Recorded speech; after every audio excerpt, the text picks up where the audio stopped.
the mystery of the gospel. Asempa no ho ahintasem. Adofo yewo adesua etoso ensia.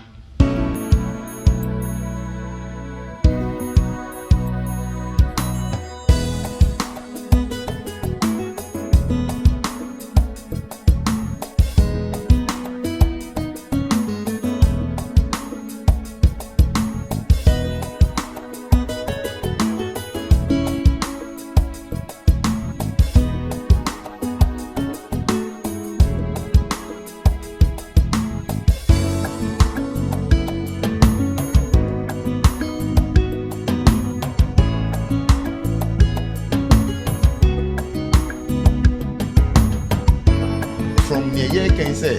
the church is the revealer of God's wisdom. No, afutu ben na yede be masa ni aso de wo kese de na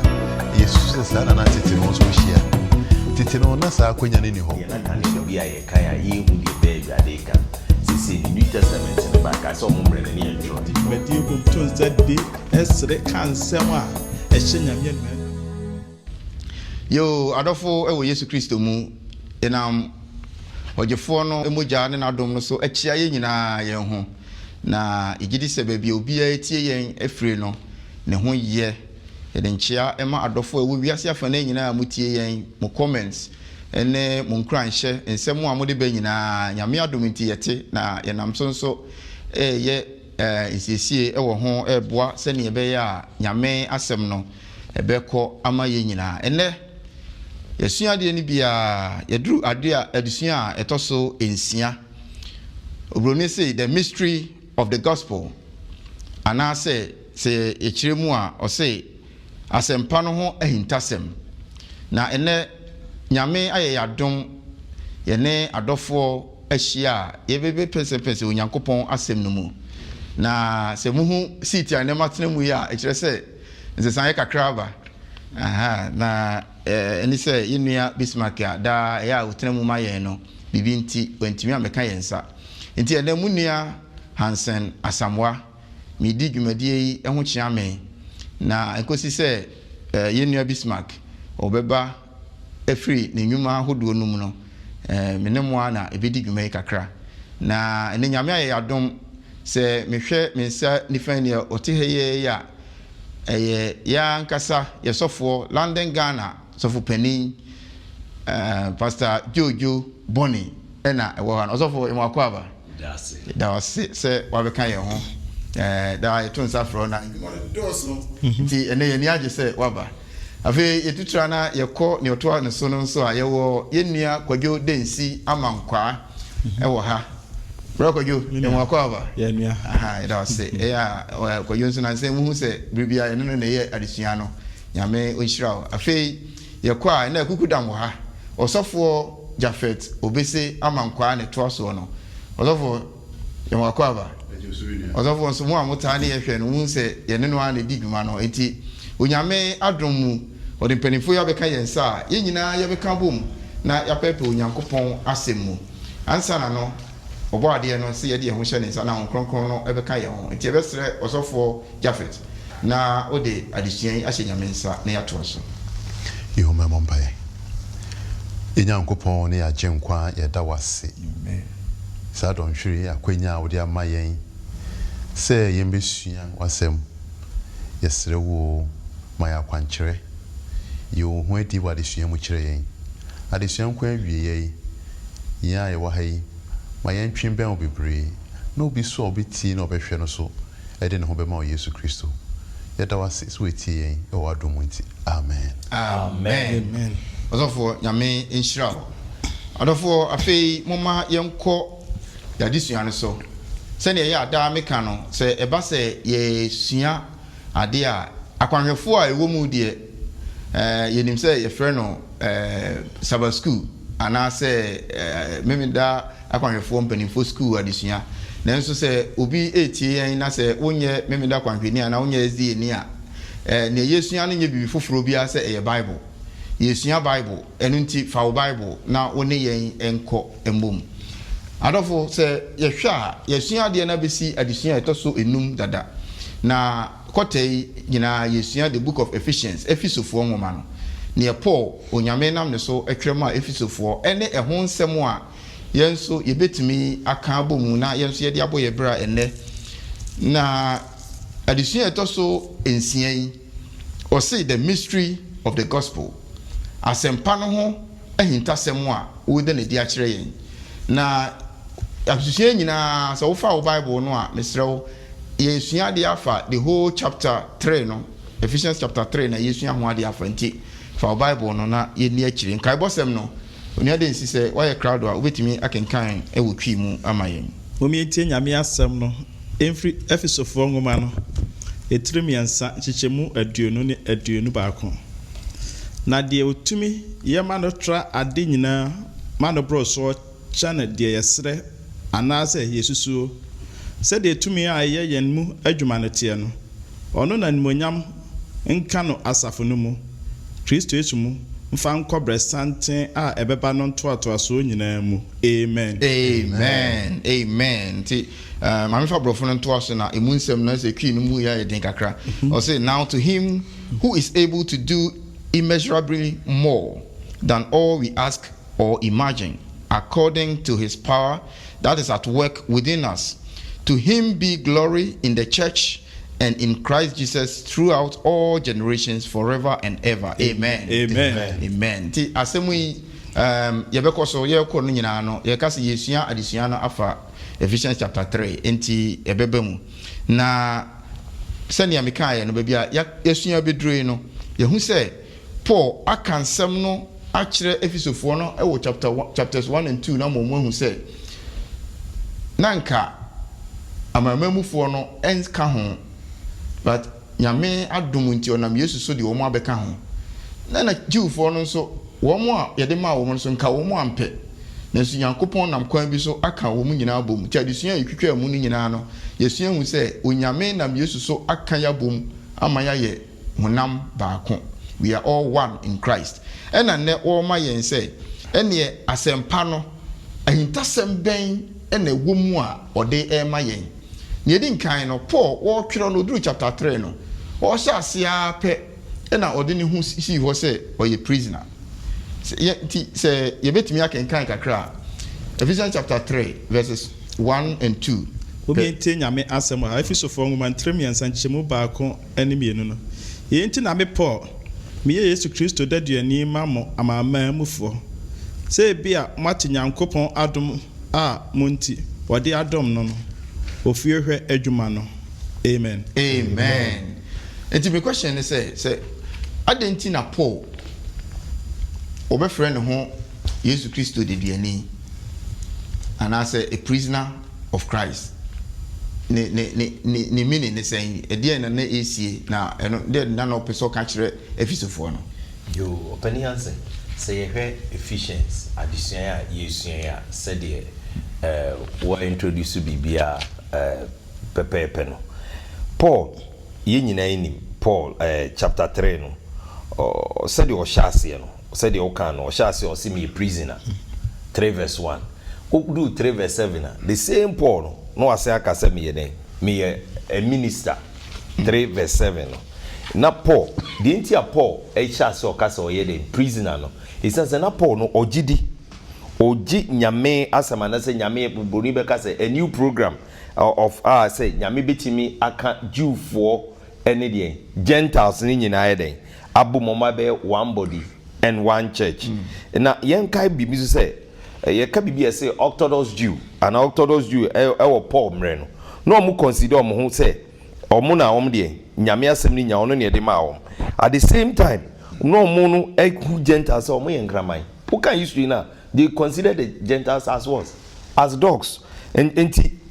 ɛma na Christofoɔ na Jewfoɔ no bi no eyes on attitude towards the Gentiles minua na enye kra enti Paul no ono ohun se ono oye den oye leader wo Jewish orthodoxy no nyame eden agye ne nkwa no isanse wo hwe Galatians quickly Galatians 1:11-24 say say brothers and sisters here is what I want you to know the good news I preach is not something of human being made up. No one gave it to me. No one taught it to me. Instead, I receive it from Jesus Christ. It Paul announce say asem na nyame de ahye me amano no emfiri mi ankasa awurade na eden ode ama me enti o say de me pese me kasi so no say Paul ni mi say nyame providence of God no o hye na den say ni ministry ase e baby okofa Antioch or for Jew for no all two kwan o yi nyina no de na Paul epese o kanana Paul gina ahode so na courageously no person who defend say the grace of God and the unity of the church. Ni yana papa. Grace of God and the unity of the church. In the addition for ubeti ma you know, already account Acts chapter 15, okay. And Galatians 2:1-10. Me da say also for nyamishra. Pacho say Pastor Jaffet. Kakram so me dey come say. Paul we share text here.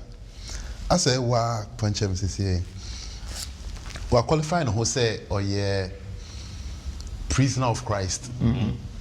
Na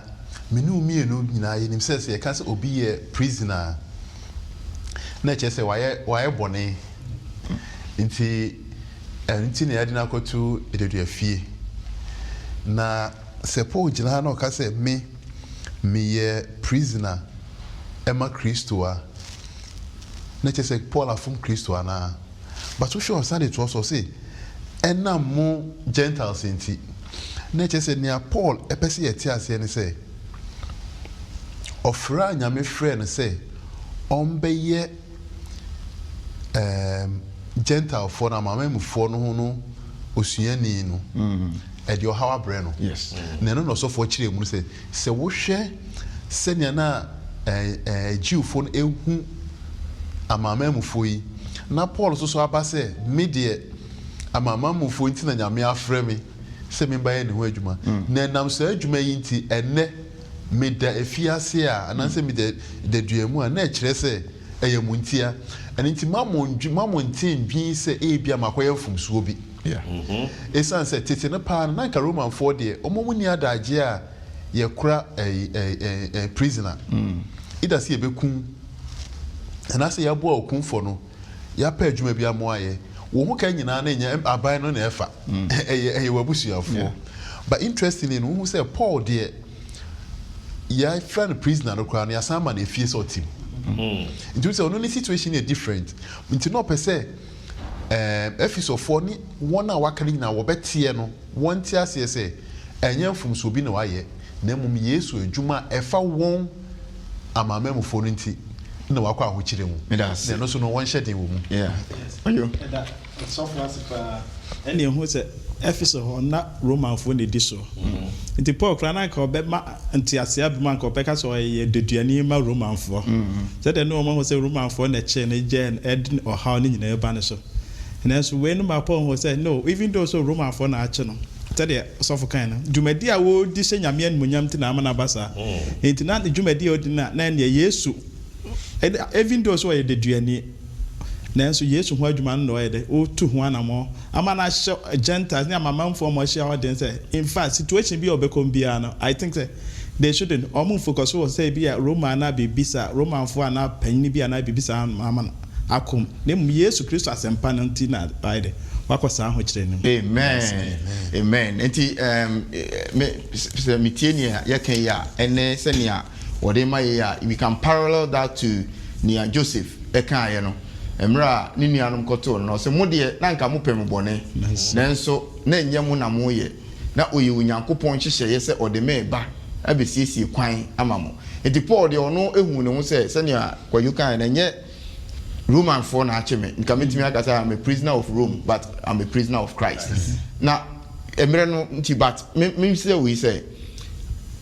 na yen nemre mu how do we go into prison for Christ yen de no eti saying eye bibia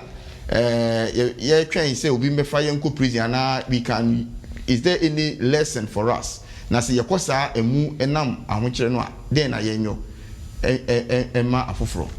you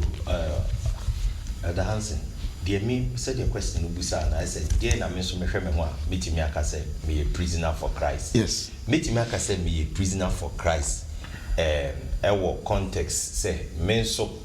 magi Awurade asem na eden edi na awurade asɛm na magye di no me ba bɛma awurade na ayɛ dɛn ɔde ne ho nkonkron no aka me ho ama bibia metimi ayɛ na maka n'asɛm ayɛ mebɛyɛ witness ama obi nso aba bɛte awurade asɛm isan sɛ wokan yi na ɔse ɔyɛ Paul a steward of what the mystery nti nyame wo kasa wo yɛ steward you are what wo hwɛ so nti sɛ me no a me sese me so ma bɛyɛ disciple no nyame de n'asɛm ayɛ den ahyɛ ma no sɛ menka encha ama man no amansan no mu nyinaa mɛyɛ den ɛmɛgye awurade di isan sɛ Paul no obɛyɛ no wo yɛ prisoner na kyerɛ sɛ obi na yɛ in charge of you wo nyɛ in charge of yourself and Paul there was in house arrest nti obi na ɛbɛ den me pɛ sɛ house arrest there metimi akɔ Johnson metimi aka sɛ ba me ntimi nyɛ den ɛnkɔ abɔnten saa nso na mema nyame asɛm hyɛ me so a deɛ nyame aka no ɛna medi so nti biribia na ayɛ sɛ mebusa nyame permission mebusa nyame awurade sɛn na menyɛ no na ɔno ade ne ho nkonkrono no but kwan bi a mɛfa so a mɛma me nuanom anaa mansan ɛna in Paul's contest ɔse Jews ɛne Gentiles nti obiara means bi awurade ɛde ama me a metimi aka na asɛm no me nuanom ɛsɛ me so metimi yɛ no pɛpɛɛpɛ me na se ɛda wan sɛ ɛnɛ no wo bisa ɛnɛ yɛnso yɛbɛtumi ayɛ saa na ɛyɛ den pa yie firi sɛ wan sɛ Paul no de ne ho nyinaa to nyame so yɛ sɛ ɔbɛyɛ n'adwuma no owuo mu ɛna Paul ɔte ase firi sɛ ɔno no ɔhaw a ɔkɔɔ mu no ɛma ne te nyame no ase yie yɛ sɛ saa mmerɛ mu sɛ yɛte nyame ase deɛ ho nyinaa to no so a ɛne yɛbɛtumi ayɛ basi yɛde yɛnyame so mu di agorɔ sɛ ɛduru hɔ a yɛntumi nyɛ sɛ Paul Ephesofo asafo Gentiles na ɔmo nyɛ den saa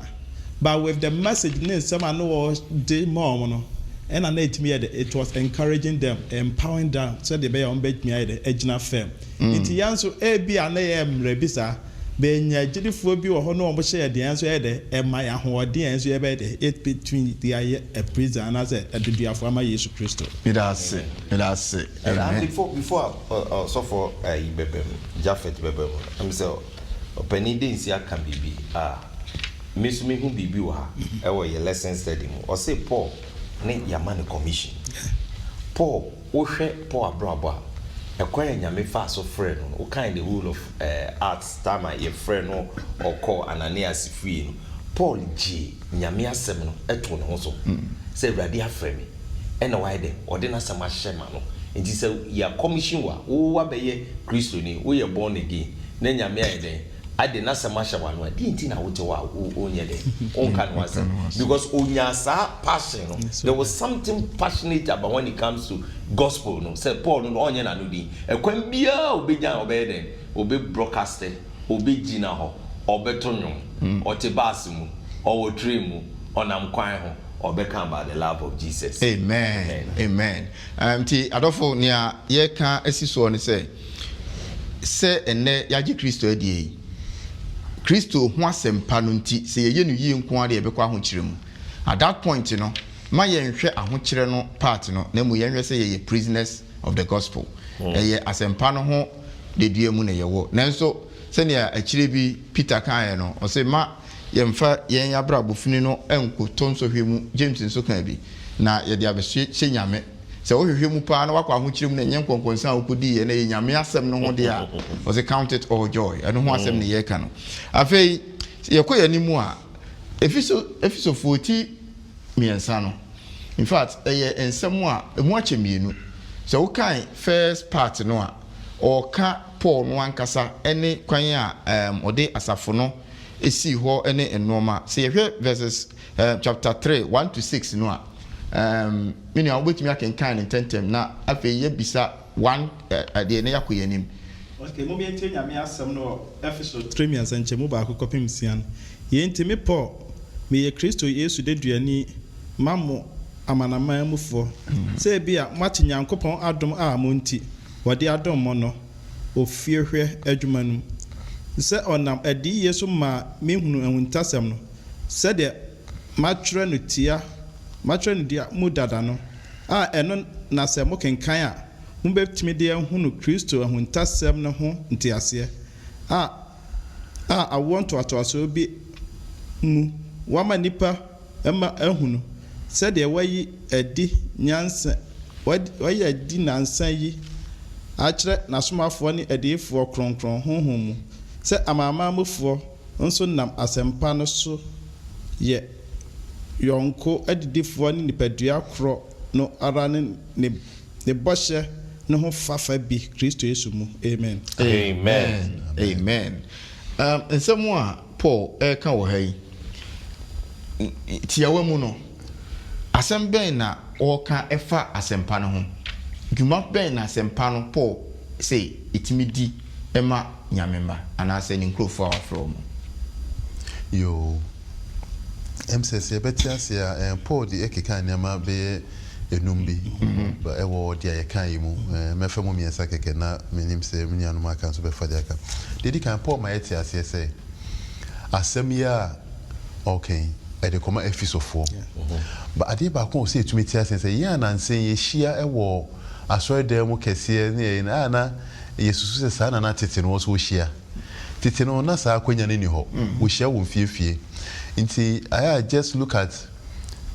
the joy ɛwɔ abusuafo kakra na sɛ nuanom bɛyɛ edu anasɛ edu mmienu bi ahyia na afei ne ɔbɛteɛ ne sɛ yɛnya letter fi Paul ho ɛde ani kyɛ edi kan enya nsunsuansoɔ kɛseɛ ɛwɔ wɔn mu sɛ sɛ kora Paul ɔdwen yɛn ho Paul san ɛma ɛkyɛ sɛ empo ɔtwerɛ no sɛ deɛ edi kan ka ɔno hu no sɛ nyame adwuma ɛde ama no ɔyɛ so hwɛsofoɔ but deɛ ɛtɔ so mmiɛnsa mu odu ɛne ne sɛ Paul ɛma yɛn nyinaa yɛte aseɛ wɔ ne ɛkan mu sɛ nyame ahintasɛm a ɛfa Yesu Kristo ho nti na watwerɛ homa no sɛ ɔda na adi ama yɛhu sɛ Yesu Kristo ina yɛ adeɛ nyinaa na ɔsa ma yɛate ase sɛ asɛm no Paul de ba no Paul ɛnyɛ n'asɛm ɛyɛ Yesu Kristo asɛm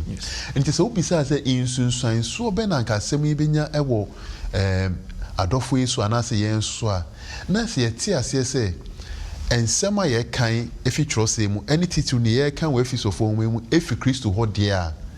ɛne deɛ ɛbɛsesa sɛnea yɛadwen ɛbɛsesa sɛnea yɛte nyamesom ase na megye de sɛ yɛsua adesua deɛ ɛbɛnya bebree ba yɛte aseɛ sɛ nyame asɛm Kristo na Paul ɛde ne deɛ akyerɛ yɛn deɛ a ɛde anigye bɛbrɛ yɛn koraa nti kakra meka no mesɛ me nuanom deɛ aka deɛ ɛbɛsɔ so amen nti sɛnea ɔsɔfoɔ aka no wama yɛ ehu ebi sɛ asɛm no ne foundation ana ne fapem ɛna ɔkae no mesɛ bisa bi mu sɛ nsunsuansoɔ ana sɛ asɛm no dwuma bɛn ɛna na Paul pɛ sɛ wɔkyerɛ sɛ edi ɛwɔ ne tiefoɔ no ɛso sɔfoɔ ɛm sɛ sɛdeɛ ɔsɔfoɔ ka no lesson no ɛwɔ hɔ dada ayɛ sɛ wama yɛ nyinaa yɛhu sɛ Paul na ɔpɛ sɛ ɔma na tiefoɔ no hu sɛ asɛm no yɛnka ne sɛ na Old Testament time no prophets no ayɛ de aka to hɔ dada nti deɛ Paul ɛpɛ sɛ ɔyɛ sɛ nyame so ma saa gift of prophecy no sɛ ɔmo mmerɛ no ɔno ara nyame no nso bɛyɛ dɛ ɔbɛn sɛ ɔmɛma saa gift of prophecy no a review no ho sɛdeɛ ɛbɛyɛ a saa hidden mystery no afei na ɛbɛyɛ dɛ ɛbɛ abɛyɛ open deɛ secret in other words deɛ na kane na yɛn nti aseɛ no deɛ na kane no bi a yɛkan a yɛhu deɛ bɛyɛ Awurade ka sese ni New Testament ne ba ka sɛ ɔmo mmerɛ na ne yɛn twerɛ wɔn nti after ɔmo era na ɛtwa mu sese yi nyinaa yɛfa Bible na yɛnim sɛ Old and New Testament ɛne nyinaa yɛ dɛn nyame asɛm emu bie no ayɛ dɛn ɛtwa mu nyame asɛm ɔ nyame no hwehwɛ sɛ yɛ dɛn yɛbɛdi so nti Paul ɛtwa mo adwene si so sɛ nyame asɛm na ɛwɔ hɔ a na yɛnim na kane no prophets no adiifoɔ no kan ɛno a na yɛ dɛn saa mmiri no wabi mu ama nyame honhom bɛma yɛ nyinaa no wama spirit of being discernment a yɛka yɛbɛte aseɛ ɛna afei nso ɔka biribi ɔse deɛ me de paa no ɛwodu 6 ɔse if saa mmiri yi no ɛfiri no ɛkɔ no mystery no ɛnyɛ gyifoɔ nko adeɛ good ɛyɛ de gentile yɛn na yɛnyɛ gyifoɔ yɛn sɛ yɛn fata we are all the heirs then saa word no yɛn and members of the same body nti yɛbɛ Awurade mu a there is no longer a Jew and there's no longer a Gentile. Yɛbɛ Awurade mu a there's no longer maybe free ha wo free ha wo profession way me profession at the foot of the cross. Amen. Amen. Say you can't say no do baby and ye akwa chiri Jew ni Gentile. Na kura obi wo ho a otie mi a onim se ne Jew ni tie. And a Jew for ye hu omo wo ha ne ya omo hihye che ne nam wi. Enye omo ni the original Jews no. Enti no ye ka ye famre ye hu se ne osofo kan no. Asori bi a wo mu no. Wan hwe yi a clicks and clichés. O join we ya onka we hu a o de ye nye ni sei. Ebi kura no a ye kan racism abeye problem even in the church. As abrofo wo mu de before wo mu de enso nanka ye ken nanka asafo ba ko pe eho asem ne ye ka we mikromu ni na we senge ba ne kwa akura adane to kwa kotet mienu e wa sori na adane to kwa asofo ntem adane to kwa sometimes akọ station kura na mpese wo be ka bibi ni nyina na ya de a na Paul pese o kire say the mystery of the gospel no pa no ene say etumi ka Jew ni ene I'm a Gentile, a boom. Something that was not perceived anywhere before. Like Kenya, they are with my green who say Jew, any Gentile, better than saying about Bakumu, Atunium, a Siadia, Yanshan, and Tea, Yadamase. A queer anymore. About the mystery, no, and still a year, Juma. But the other was here by name, a mamma near Chrome said the Etienne and Kawini went to mean to not cry and Yabia. But the Kayabom, they say, Oba ye mua ewo Christo suma ye nyina kabom edi dwumade ba akwhyenya me anu nya no ba ya hunta. It's a mystery. It's true. And then America say Jew ne Gentile no ye de ba ye die mu a say ne wokan ne nya di nyina negative no. The mystery of the gospel ne say etimi ka nipa bu mu a e glue kase bi a nanka wo nwe ho say betimi ansa na afei ene ye bisa say asafo no what does it say yaka the individuals no but ye mra say eba say Ephesians chapter 3 ne na Paul e ka no a asafo no kwan be na asafo no fa so eda onyankopon enyansa adi ozo onyame ne nsem no ye nyansa pa o but enam o say enam asafo no so ene eda sa nyansa no adi ma me say me we dey me hear very open question say ye ka sa asafo no a ye nyina ni masafo no ba kwan ben na yesusu say asafo yi timida onyame nyansa ni trimupo eni nyansa pa etai nkwaje ho adi no se kwan we na asafo no fa so etimida na die yo message nia densi no akan efisofo homa etiremiensa tichemu edu no eno na ye foundation text ebe boaye mayate nia ye kan ase omi eti nyame asem efisofo homa etiremiensa nchemu edu no se afi won fa asafo no so mma mpanenie ne tumidie hodo a ewo soro honhom nhunu mu nyankopon nyansa hodo bebre no amen. Mama kan brofo no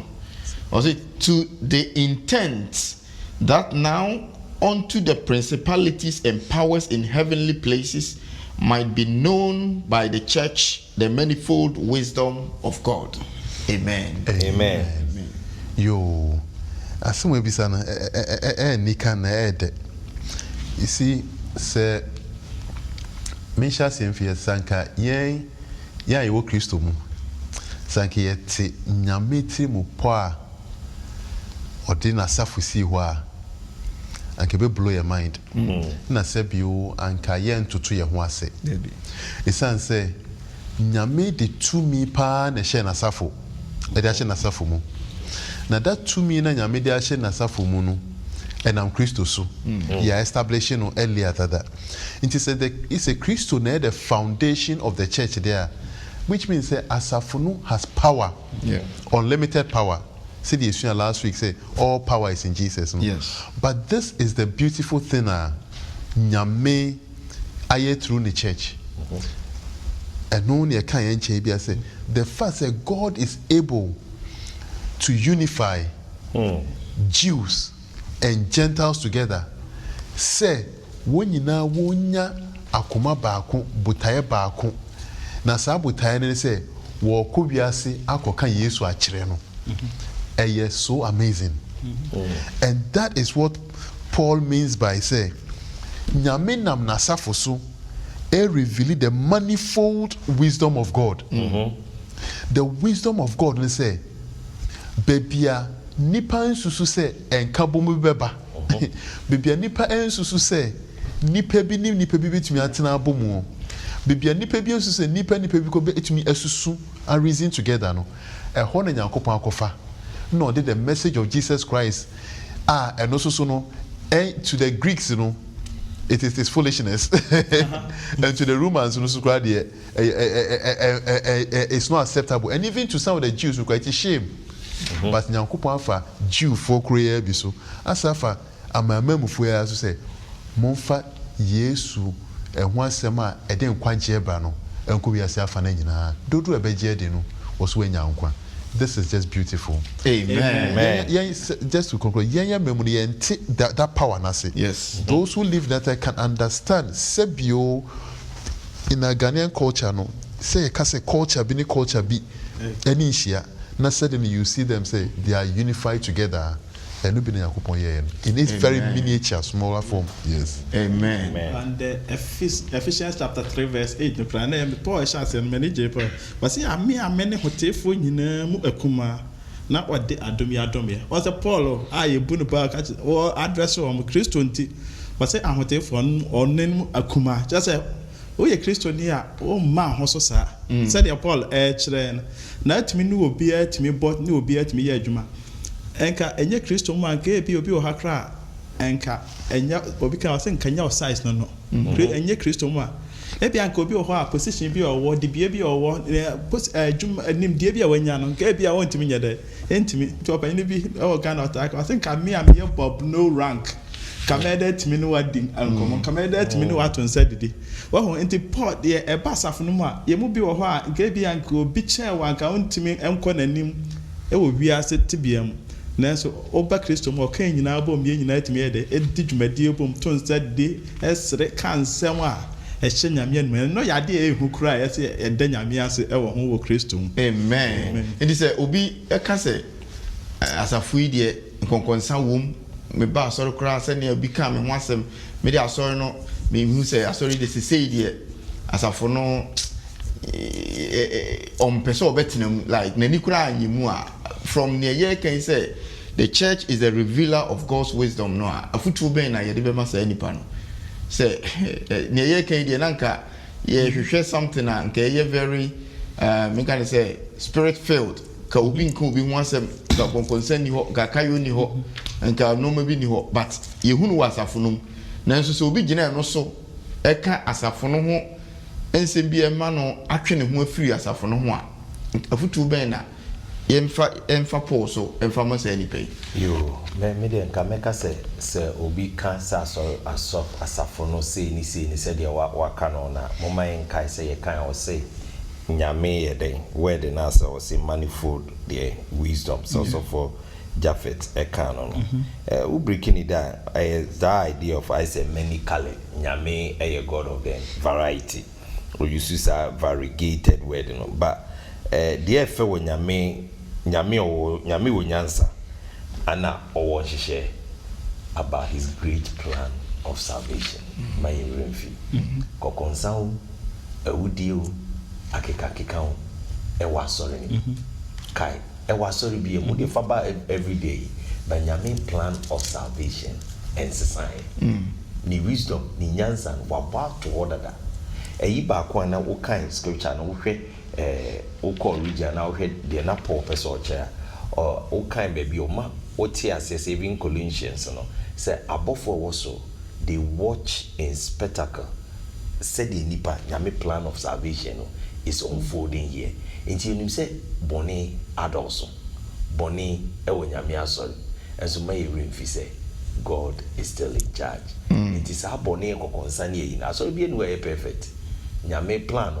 already yenti e ba so ye nyede we are not saved until ye ba so the church is full of what sinners. Amen. The church is not a place of what righteous but God is still working on us. We all work in progress. Amen. Amen. Said the software can no creva bona obetu say nipa nefu esa won say yenua Paul or how no wo mu nyina no na ena say nyame honhom ne so nti no oda so to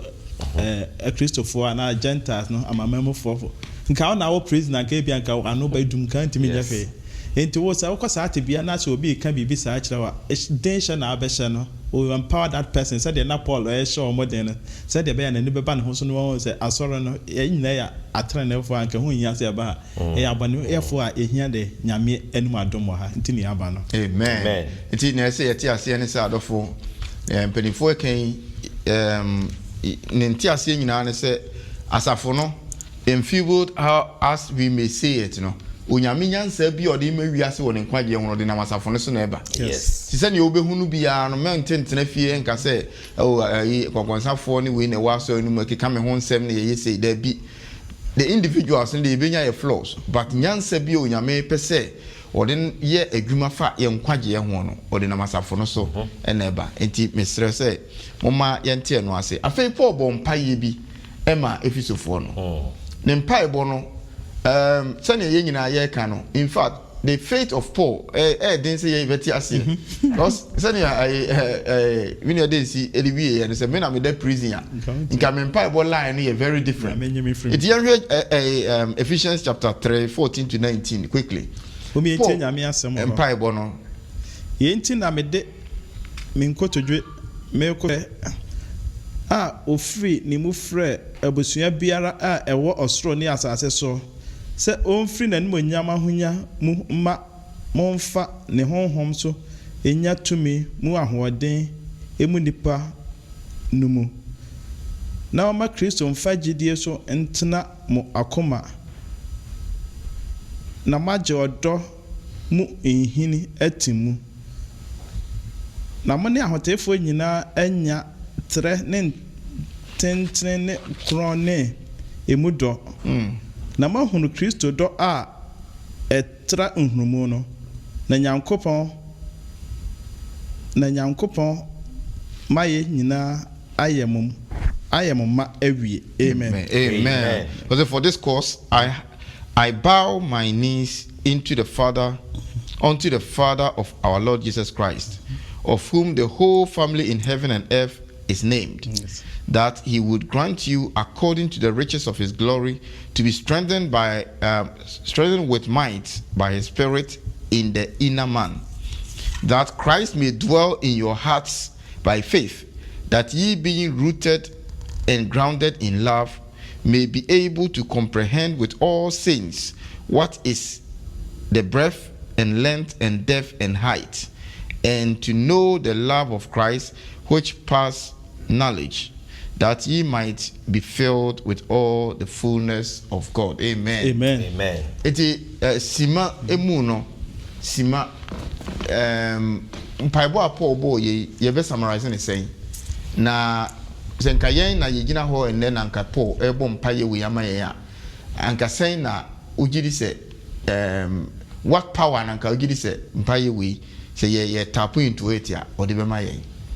ye be summarizing in Bible is saying yo mama sha say na eti menuanu momrem wo hwe Bible ni mo a said ye nyina ye kan mo me enkai say Paul chro homa amade Ephesus for no na wo kan said ya ti say Paul sha so say for this reason the akosu nyina no I bow my knee the esi hu mu ni say could it be say na eti amo ocho letter na mom no o my very discouraged about Paul's imprisonment so Paul or church ade Paul boy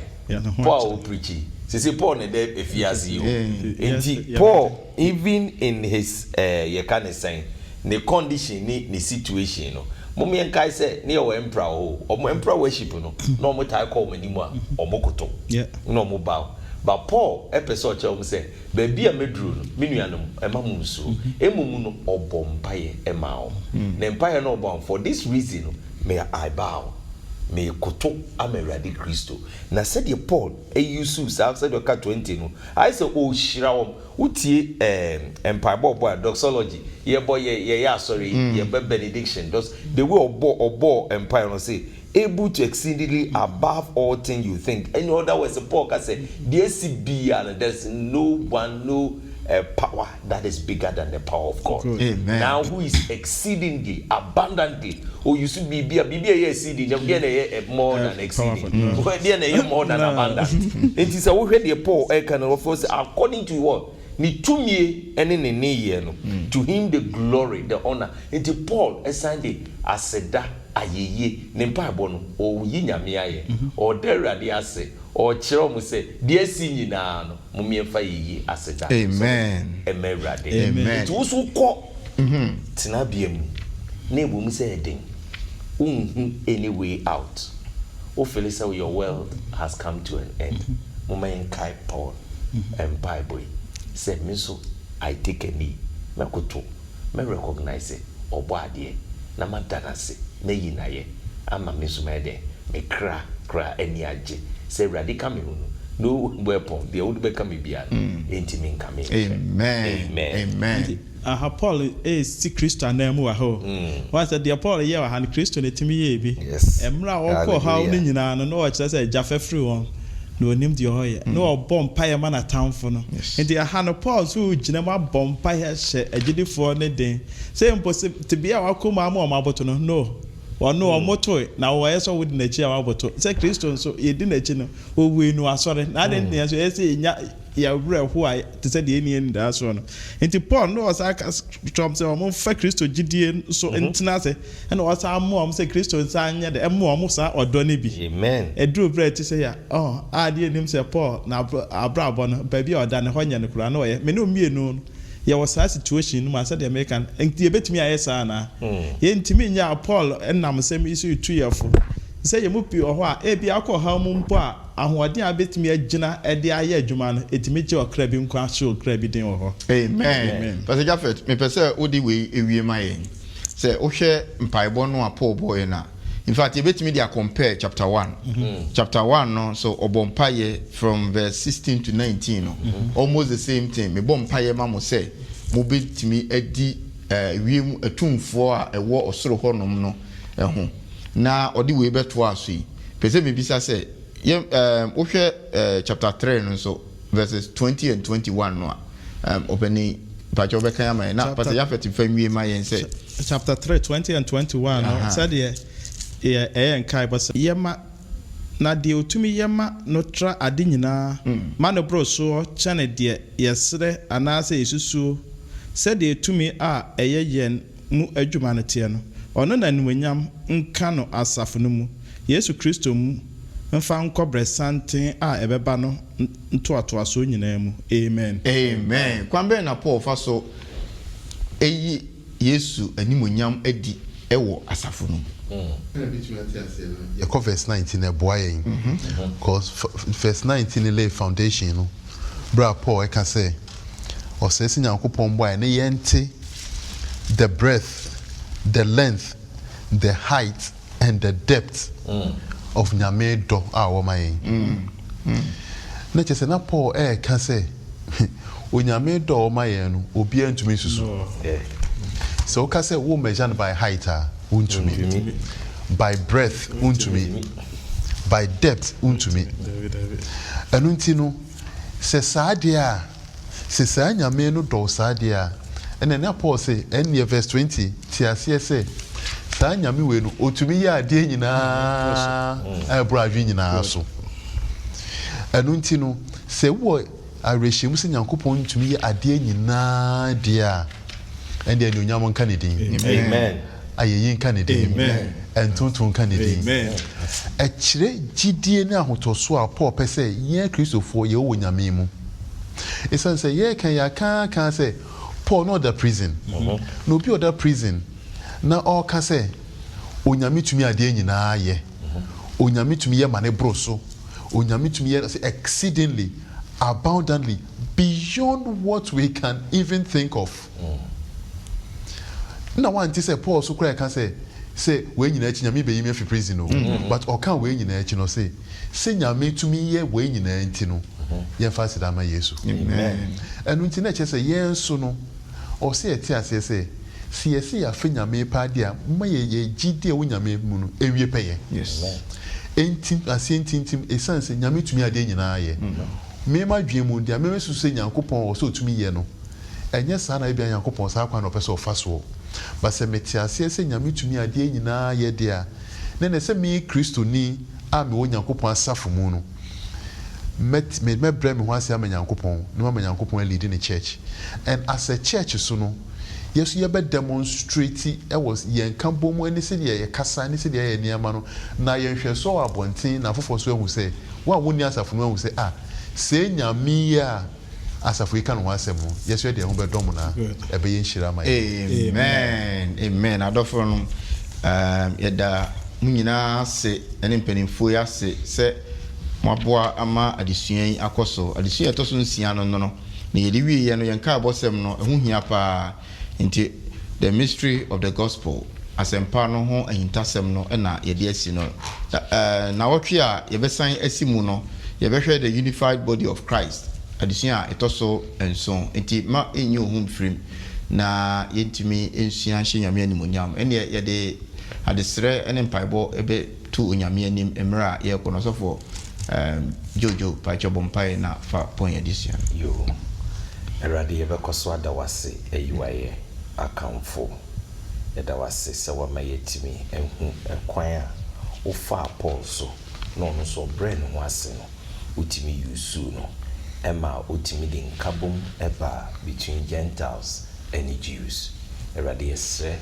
yɛasɔre mu yɛfie mu yɛkɔ so ɛsom na yɛdi wachi boy yensu enya the spirit of Paul amen yentimi emre ho ase said ye hu enuanom ye ne omo nya adwen kra obeboa ma yetimi akambo maye baako ewo wudi mu